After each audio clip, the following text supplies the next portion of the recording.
Everyone, welcome to this edition of the Sexpert interview series through Get Your Marriage On. I'm really honored to have my guest today, Dr. Jennifer Finlayson-Fife.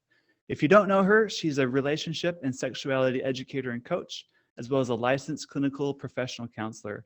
She works primarily with members of the Church of Jesus Christ of Latter-day Saints, which is our faith tradition, but her teachings and her style and her message has blessed many couples all over the world. She has a PhD in counseling and clinical psychology from Boston College. My wife and I have taken her online courses. I've been in her latest men's group, and she is really smart, probably an IQ of 180 or 90, and you're going to learn a lot from this, and I'm really looking forward to having you on today. Thanks for having me. Thanks. I wanted to ask, like, a lot of us grew up in homes where, like, we don't have a really good model or really good picture and idea of what really good sex or love life looks like when we go into our own marriages. And that's something I've learned a lot from you in your courses. You really paint a beautiful picture of what a really rich love life can look like. Can you talk on a few of those things? Sure, it's a big question because it's a little bit hard, I think, to put into words. But when I think sex is at its best, it is a form of intimacy in the sense of about knowing and being known. And it's, because there's something wholehearted and whole body about it, that it can feel like a kind of blessed space to really be with your spouse. I think that, our sexuality is a particular way of knowing, and it allows us to kind of see and experience beauty in life, or at least potentially to experience beauty in life through that sort of intimate ritual that is kind of a marital sacrament. I mean, I sound super lofty. You did start with a lofty question, so we can make it a little more real, but it is a kind of marital sacrament, I think, not devoid of lots of pleasure and sensuality. So I don't mean so cleaned up. In fact, it's kind of the fact that it's a place to play and for it to not be so cleaned up in a way that makes it so special and unique. Gotcha. People confuse intimacy and sex all the time. Yes, definitely. Why is that? Yeah, well, first of all, it's a euphemistic word, and everybody likes the euphemistic words, and intimacy sounds nice, but we definitely do that problematically because a lot of people have sex in ways that are not intimate. In fact, they're kind of getting through the act of sex and actually managing how much of themselves is showing up, or how knowable they in fact are, or how much of their mind they actually share. So a lot of couples are actually managing and limiting the intimacy. It sort of surprised me in the beginning of the work that I did. Sometimes I'm working with couples that would talk about actually feeling deeply lonely after sex. And because of what wasn't happening there, because of the desire that wasn't real, that it was accommodating or, mercy sex, but not really based in a desire and a passion. And the kind of pain, on the one hand, when I'd say sex can be such a source of beauty and intimacy, it can also be a real source of pain and destructiveness as well. It's a very powerful language in which to engage another human being. And so it's never one thing, but it can be a remarkably beautiful thing. That's great. You can join two bodies, but that's not all. It's the heart that goes into it, I guess is what you're saying. Yeah, exactly. The heart and the mind, and how much you really, exactly, how much love is a part of the connection, how much it's about receiving another, giving to another, and how deeply you really let someone into your life. That can be played out so much in sex. Sex is kind of, the canary in the coal mine often. It's often showing sort of where the couple's operating in the way that they are intimate or not intimate. Mm-hmm. If you're in that situation where you are lonely through sex, or like, how do you bring up that conversation? How do you start working from wherever you are to get to the next rung up the ladder, so to speak, to improve Yeah. your intimacy? Well, I think the mistake that people make all the time is that they tend to approach that frustration from a place of what my partner is doing wrong. Like how my partner is functioning undesirably, or that my partner doesn't desire me enough. Because, I mean, in our defense, we're very aware of our spouse's limitations. It's easy to see them. But the way that most people approach those conversations is from a place of complaint. And on some level, it's justified because they do see something that's actually true and they're calling attention to it. But it doesn't tend to be productive because usually you get countered with everything your spouse knows about you and your problems that you're contributing to the limited sexual relationship. And you don't But want to hear about your own problems. no, I always prefer to talk about my husband's contributions to anything Uh-huh. over my own. So, no, but if I mean, I think to answer your question, the first thing I would say is beginning to talk about it is just important in and of itself. A lot of us just kind of avoid the topic because we're afraid of it. A lot of us just kind of hope the other person hasn't really noticed, or that it's maybe good enough, because our own insecurity can come up pretty quickly around sexuality. And so, because it's pretty intimate behavior. And so just the issues of like, who are we? And is my spouse satisfied? And who am I? And what do they think of me? But just beginning to have the conversation. And then to my earlier point, to not talk about it in terms of what you think your spouse is doing wrong, but to talk about it in terms of maybe what you observe about yourself, possibly what you observe about your spouse, but what you maybe wish were different, or you wish that the two of you could address. Because good sex is a team sport. Good sex is about two people really being willing to collaborate and to consider and think about, what do we think of our sexual relationship, and where we'd like it to be, and what's getting in the way of it. But it's done not to rid yourself of responsibility, but to, be honest and really look at what's there and look at what you might want to do better or differently. Seems like it takes a lot of courage then. It does, exactly. And that's why a lot of people prefer resenting the bad sex they're having than to actually be more intimate, really, expose their own heart, expose their own desires, expose their own limitations, and really have a more, open-hearted conversation to step in a direction that they may not fully understand or even really know. It's like a lot of times people have more of a feeling of a hunger for something deeper and richer, but they don't really know how to get there. And sometimes they're afraid that even in the process of trying to get somewhere a little better, they might ruin what they already have. And so I think, especially if you've grown up in a faith tradition that has, communicated some anxiety about sex, as sex is a kind of dangerous territory, well, then you can really fear that even touching it or addressing it, that you could get your hands dirty in some way and not be able to kind of get it back to where it was.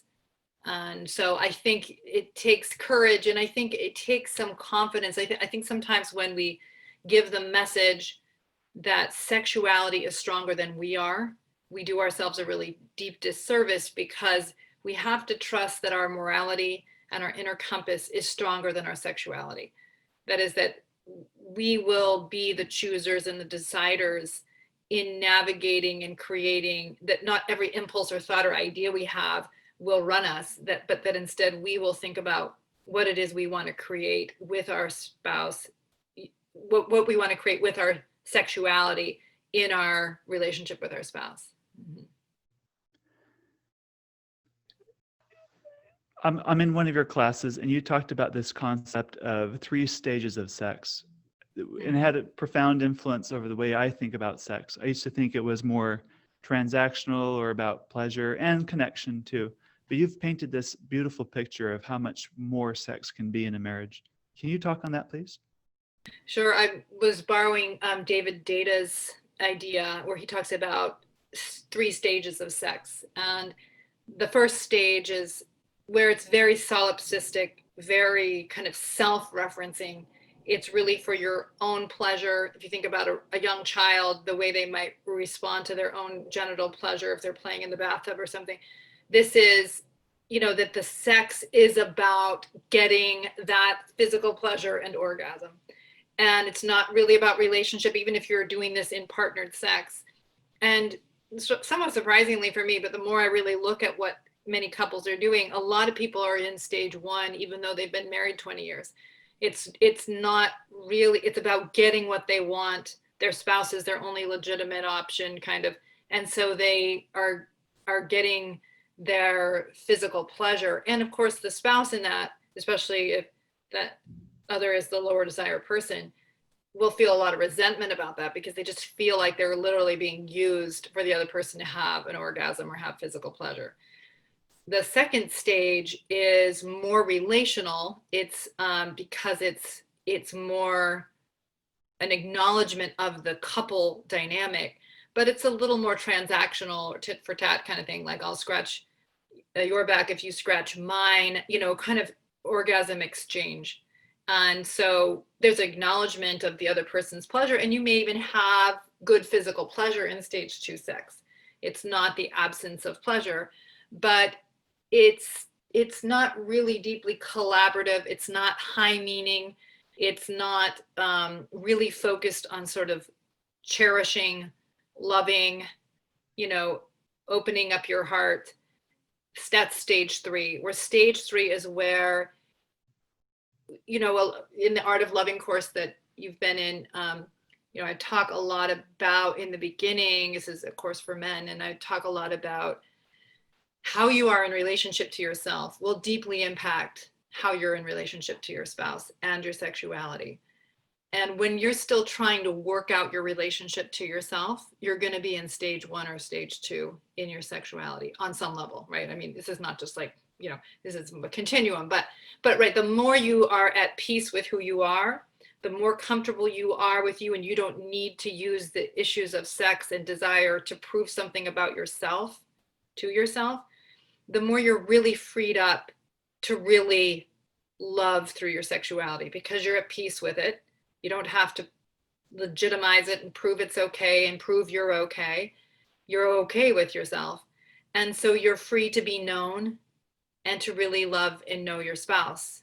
And so you're not trying to prove something. And so you can be, I talk a little bit about masculine sexual energy is ultimately in its highest form, I think is a very generous, nurturing kind of sexual energy that, men who talk about sexuality as a transcendent experience are often talking about the profound pleasure of really offering their spouse joy, like bringing her into bliss and being received on that level, that she's willing to be that open, to let her sexuality be that knowable, to be that free within herself, right? And to let herself be profoundly given to, right? And so there's a real beauty in that. There's a real collaboration. It's that yin and yang, and it's really, profoundly intimate, profoundly transcendent for a lot of people. So I think in that stage three, it's this communication through one's sexuality, a communication of love, valuing, cherishing, beauty, celebration of life, a celebration of love, an acknowledgement that life is short. I mean, I don't know why that's so connected to sex and stage three sex, but I think it really is kind of that you don't take anything for granted. The presence of this wonderful person in your life is a gift, and a kind of cherishing of that beauty and also that impermanence at the same time. Those two seem very linked. And so yeah, and I think that's what I think stage three sex is. And I think a lot of times people think, well, whatever they experienced at 20 was the height of their sexual relationship because that's when their body was the most responsive sexually. That's true for men. Women, it's a little bit later, but nonetheless, a lot of times people think that's the peak. And I think the more and more capable you become in loving and self-accepting and being able to really value and cherish and give to another, the richer that and better that sex gets. And so, no 20-year-old's heart can compare to the heart of a 60-year-old. And so, if you've gone through that developmental process. Mm-hmm. Any stories you can share of someone that was at maybe stage 1, what obstacles they had to overcome, and how they got to stage 3? Like, what does that look like for the rest of us? I think, I could probably tell you people that go from stage 1 to 2 and 2 to 3. Yeah. More than I know of anybody who's done 1 to 3, at least while they're working with me. But, I think, well, actually, maybe a little bit. Just one couple that comes to mind. It was just so much about, he was very stage 1. It was very much about, he'd grown up in a conservative faith tradition, and sort of like his wife was his only legitimate way to orgasm. And I think they both kind of related to it that way. Very stage 1, which is, I have needs. Okay. Little side note for guys, never say that, because as soon as you put it in that meaning frame, you have now made it clear that your spouse is supposed to service those needs. Right. And so it takes it out of the realm of passion and collaboration and partnership. That's really unsexy. Like, don't mean to interrupt, but people download the app and they'll write in and say, I got this. So this is the wife, usually the lower desire spouse, saying, I got this app so I can help my husband with his needs. Right. And I'm like, ugh. Exactly. Yeah. And so that's definitely stage 1 sex, which is and I better provide that need, or he's going to go look at porn or have an affair, or whatever it is. And so it's this kind of production of physical pleasure, which says so little about men, if that's, how that men need somebody that they can't control themselves at that level. You think about how deeply untrustworthy that makes a man, if that's in fact true. But that would be stage 1. So this couple that came in, he definitely was operating from that frame. And in the course of our work together, he started to really confront how much he was using through his sexuality. And there was a kind of entitlement in it that he was becoming increasingly aware of and uncomfortable with. And not only was it going from stage 1 to stage 2 in their sexual relationship, it was going from stage 1 to stage 2 in their emotional relationship, where he recognized he really wasn't making room for her to have a life, making room for her to thrive, making room for her to not just be there to kind of back up his show and his life. And so, so that's a couple. I think they started to flirt with some stage 3 things, but I haven't seen them get there yet, but that started to happen, especially as there was deeper appreciation for the changes that he was making, deeper acknowledgement of the way they were both feeling better about themselves and stronger in the relationship, that the sex wasn't just about, okay, now I'm making more room for her orgasm, making more room for her pleasure. There was also moments of much deeper connection. I've worked with couples that go from that kind of a relationship to stage 3, 2 to 3, where they're doing more. Some of the things I teach in my online courses are around activities that help people to better self-regulate when they're with their spouse, and learn how to really find a kind of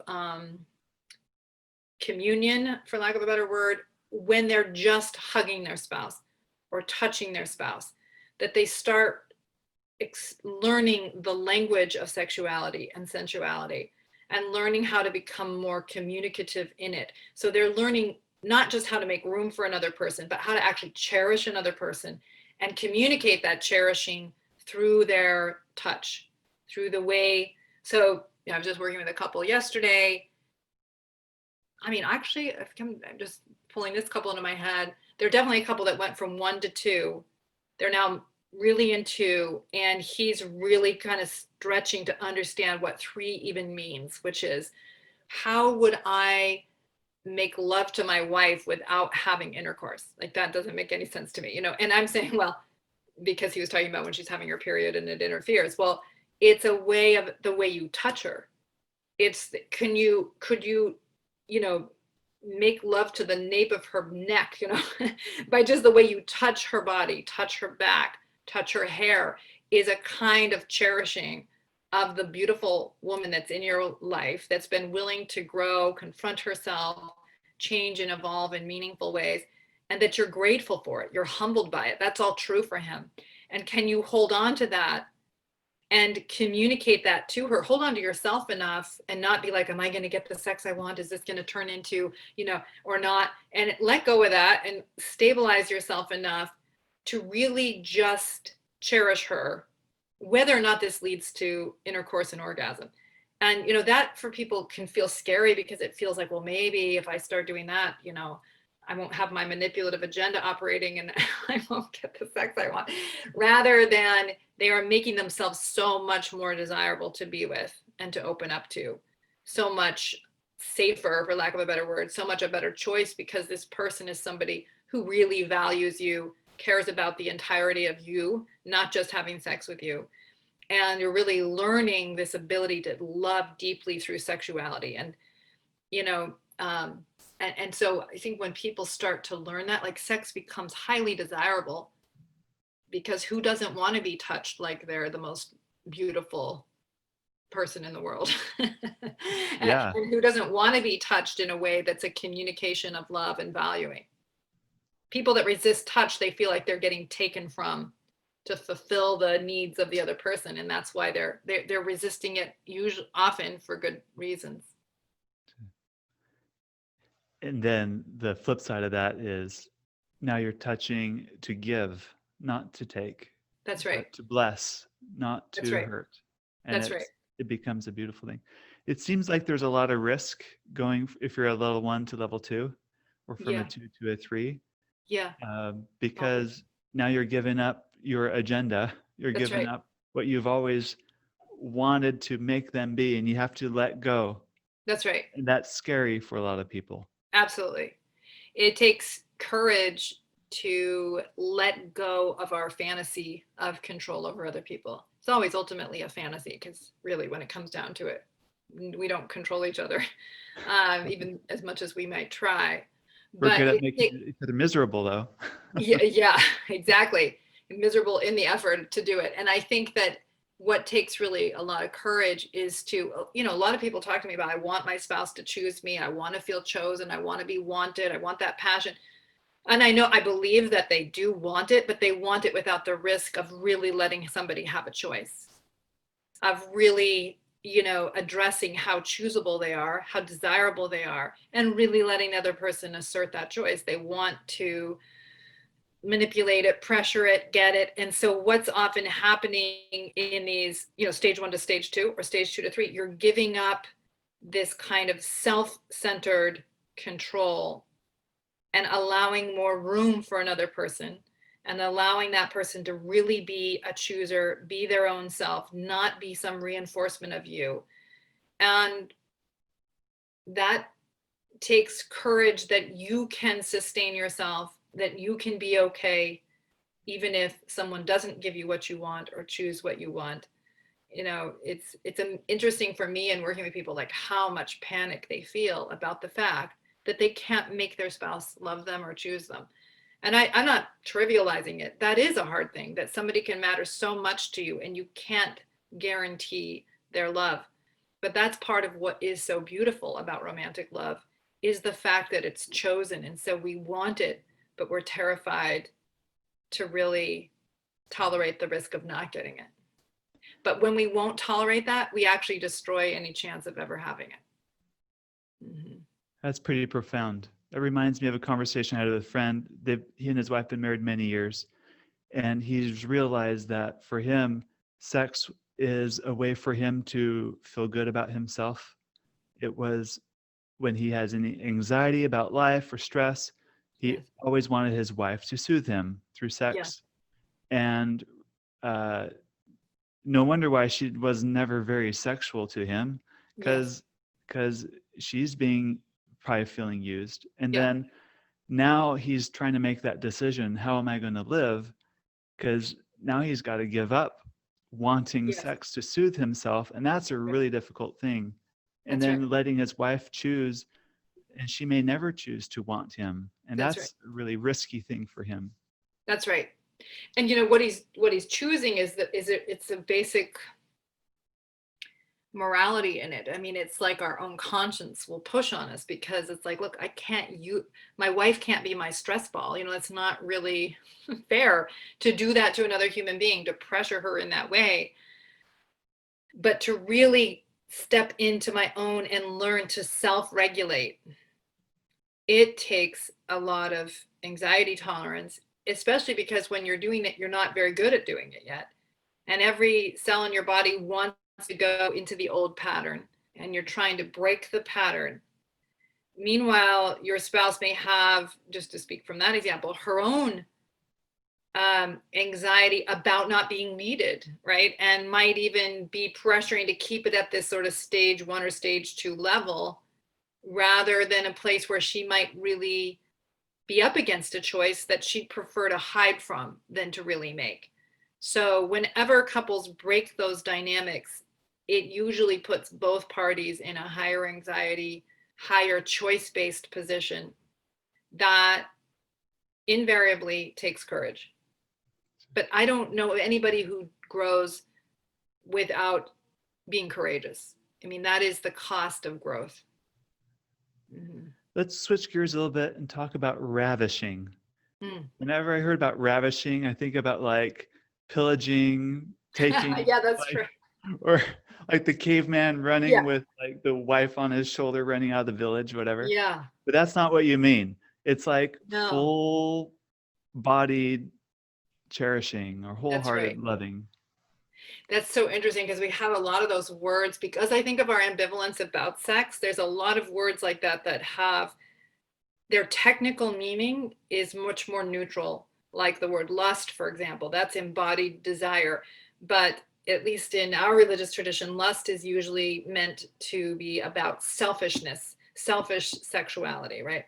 And so ravishing is probably one of those words, and I hadn't really thought about it like that And for some reason. erotic is another one of those words Yes, too. erotic is definitely one of those words too, that it's sort of like, you know, erotic is bad sexuality. So but ravishing, yeah, ravishing is, That's stage 3, isn't it? that's so stage 3, and it's a most amazing thing, because, you know, I mean, the stage 3 masculine or yang position is to be able to really give, right, and cherish, and I mean, it's always dual, you know, it's not just one way ever. But the other strong side of that is the more yin position, which is to be able to receive someone, to be able to surrender in a way to that pleasure. And I don't mean like you're losing yourself, but you are solid enough of a person that you can surrender to that pleasure without losing your sense of your own self and strength.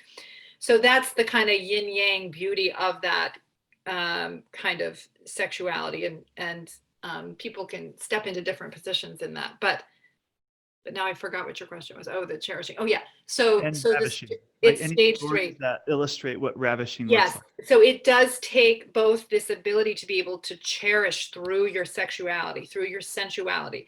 It's the way you touch the shoulder. It's the way you kiss the inner thigh. It's the way you know, touch your spouse's hair and face. You know, there's sometimes like this kind of like grabbing of a face, which is sort of like, there's a kind of mitigated aggression in it, but it's not an aggression that's antisocial. It's a kind of like embodied desire and valuing that's highly positive, right? And so, but it's both being able to cherish on that level and have it be communicated through your sexuality, and to be able to receive it and not push it away.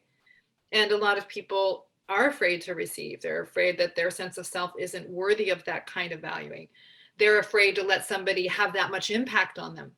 They're afraid to admit through receiving that someone really, really matters to them, or that they could actually benefit from somebody else's strength. A lot of us want to be in this kind of anti-dependency position that's a kind of false strength, because really strong people can let other people bless their life and really let other people have an impact. without feeling that they're less for it, but to be able to receive it, let that bless their lives, and they can bless in return, bless other people, bless those who've blessed them. So, so ravishing is where it's at. Yeah. That's great. I want to talk also about erotic and Eros energy. That's something you've changed my mind on. I used to think erotic was a bad word. Now I'm learning more that it's about tapping into this deep source of like zest for life. Yeah. And living through your being. Yeah. How does that play out in a romantic relationship, and how can you cultivate more of that? So Eros energy is, as you're saying, Dan, is like this. It's in this sort of life force energy. And if you think about when you fell in love, you're flooded with Eros energy. It's like the sky is bluer, everything around you, the sun is brighter, everything's funnier. I can remember when I was falling in love with John, and I just kept walking around my apartment laughing, and my roommate was like, "You're weird." Your Twitter faded. Everything was amazing. And so that's Eros energy. But you also feel Eros energy whenever you're doing anything that's expansive, doing things through your physicality, climbing a mountain. You're going to feel high Eros energy when you're at the top and you're looking out at the beauty and what you've accomplished. So it's anything that sort of expands your soul, expands your sense of the world, and it's what makes us feel alive and energized and joyful. And Thanatos energy is the opposite. It's like the reclusive, it's the turning in, it's shutting people out, it's snuggling up, into a blanket and that's more the death instinct, right? So one of the, some people think erotic exists for sex, but another way of saying it is sex exists for the erotic. That is, that sexuality is a way of tapping into this Eros energy that is so life-giving and so vital for being happy and joyful and alive. And so sex is one very important way to do it, and it's a very important way to do it in a marriage. A lot of people talk about when their sexual relationship starts expanding and growing, they just become so much happier as a couple. They just become like, this person's the most amazing person. I'm so grateful I married them. And, and that's because they are expanding themselves in the context of the marriage. And sexuality is such a valuable way to do it. And so a lot of people think about sex as, it's about getting to the orgasm, right? That's stage 1 or stage 2, rather than sex is a way to play in the erotic, to play in the Eros energy. Tantric traditions are about keeping that period of when you're in that Eros energy, your ability to see and know is at a heightened state. You can know and value and recognize your spouse as an independent, separate person from you with their own interests and desires and so on. You can see it and understand it better when you're in that Eros energy. You can, so when couples play and stay in that energy, it's deeply uniting. It deeply expands the intimacy. It expands the marriage. And so in tantric traditions, it's like delay orgasm because it teaches you to be a better lover, quite literally. It teaches you to know more deeply. It allows you to be able to handle more Eros energy within your own body and within your marriage. So it's, we're so afraid of sexuality because I think we're afraid of the hedonism in it, that the orgasm and so the selfishness that's often in it for many people. I don't want to deny that that's not in fact true. People that are in a stage 1 sexual relationship, if you're on the receiving side of that, it's not pleasant and pleasurable. And they're like, I don't know what she's talking about all this beauty and stuff, right? And so they're absolutely right. If sex is ever exploitative, it can be very, very destructive. So, but I feel like I just lost where I was going here. Let me see. So I can't think of what I was just saying. I just lost where I was going. But anyway, so I think that, you can really, the more you can create this creativity and expansiveness, the happier you'll be. Couples that are the happiest married talk about that in the context of marriage, they felt that their sense of self expanded. Their sense of who they were became larger. through the things they were able to do and create in the world, through the sexual relationship, through the partnership. People who are the least happy have a marriage that constricts them, that they feel like they have to be within a box. They can only show a certain part of themselves. Their spouse can't handle knowing other parts of them. Those are the least happy people. Mm-hmm. Can you talk about in long-term relationships that balance of the familiar and the new and the novelty, and why we need that good, healthy balance so that we can get to stage 3? Yeah. Well, Esther Perel talks about this quite a bit. And this is also a part of kind of family systems thinking and theory, which is that we want two things in life, all of us, which is we want to belong to another person. We want to belong to a family, to a community. It matters to us to know we have a place, and we want someone special. That pair bonding instinct is a very human instinct. And so we really want that. But what I think sometimes we miss in our cultural conversations about intimacy is that we also want to belong to our own identity. We want to belong to our own sense of self. So while we want to attach, we also want a relationship with our own goals and dreams and desires. And so there is this duality that exists within human beings, that we want the familiarity and stability of love and belonging, but we want the expansion of belonging to our own dreams, goals, ambitions, and it's stretching ourselves into something else. And so when we think about a good romantic relationship, we always imagine ourselves having both. I'm going to do all these things that matter to me, and he's just going to adore me every step of the way. Okay? And he's just going to be there backing me up 100%. You know, that's the romantic fantasy, which never works out because they have their dreams, and sometimes their dreams are in contradiction with your dreams, and that pushes couples into a meaningful conflict, which, you know, I talk about a lot in my courses, and I won't spend more time on right now. But I think that we want both in our sexual relationships too. People that just go from novel experience to novel experience, you know, they may find it easy to orgasm as soon as they run up upon a novel experience because we like novelty, but you have no meaning, you have no depth, you have no, you know, anyone who really knows you. And so it's deeply lonely, even if it's exciting for a little bit.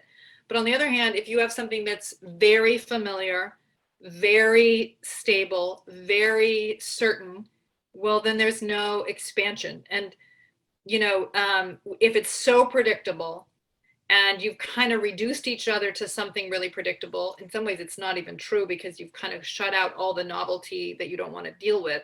But a false stability like that feels very lonely and very limited. And so it will also be low in meaning and low in happiness.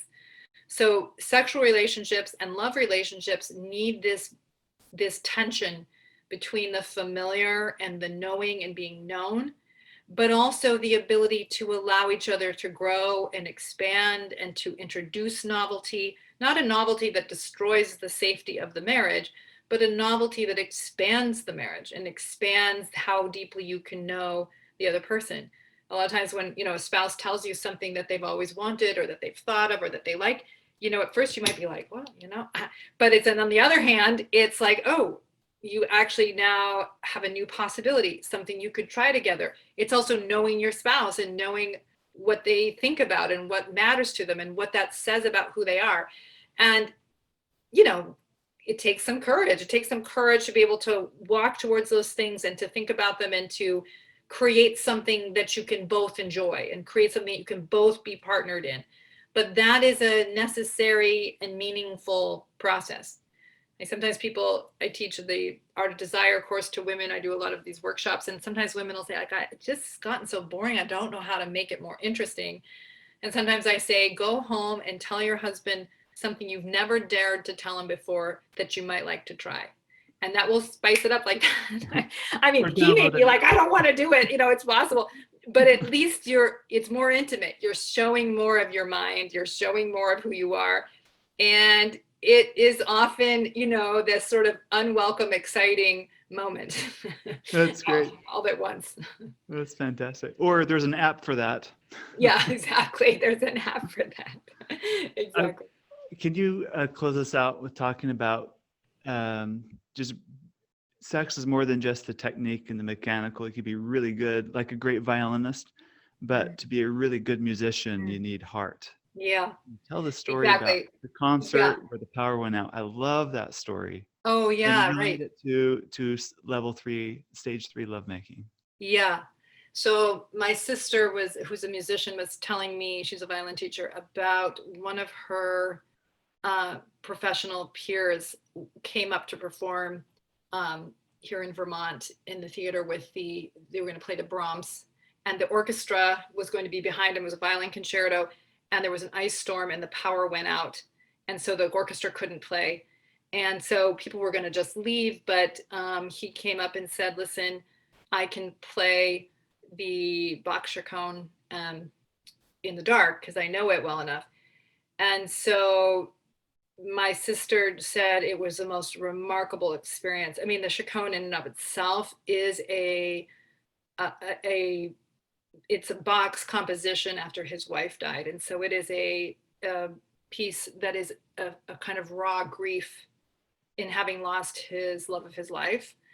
And it's a beautiful piece because it's Bach, and Bach is so remarkable. But she said sitting in that audience with all the other sensation, and to feel him play, and she'd heard this piece many, many times, right? But the heart that was in that, the way he played it, the way he nurtured the audience, he had tremendous skill. But it's not just skill. You can be a stage 2 lover and have skill, but to be a stage 3 lover, you have to have skill and heart. You have to be able to communicate your heart to another. And it's the sharing of beauty. Like when I listen to really remarkable musicians like that, I feel deep gratitude because they've offered me beauty for all their hard work, but then daring to show up and to freshly perform something they've played a million times and bring their heart, bring a fresh offering to the group. And it's just we can do that through love and sex, to touch our spouse, both with all the familiarity of having known them for 25 years, and also with touching them like they don't belong to you, that they are this remarkable person in your life, and touching them like, cherishing them for just the very fact of their presence, and how much you still don't know about them, right? Not because they're hiding things, but because we're infinite creatures. Mm-hmm. That's beautiful. If people want to reach out to you, get to know you better, take your courses, how can they find out about you? Just go to my website, which is my last name. So that's Finlayson-Fife.com. And on there, you'll find my podcast archive. I have 5 online courses, 2 for couples, 1 for men, 1 for women, and then 1 for parents, all about how to increase the both emotional and sexual intimacy in your relationships, but also how to create a more stable, joyful relationship with yourself, which is really at the core of so much of it. So yeah, that's all on my website, and then I have Instagram and Facebook and all those things, but you can find your way to all those things through my website. Yeah. That's excellent. Thank you very much. Yeah, thank you.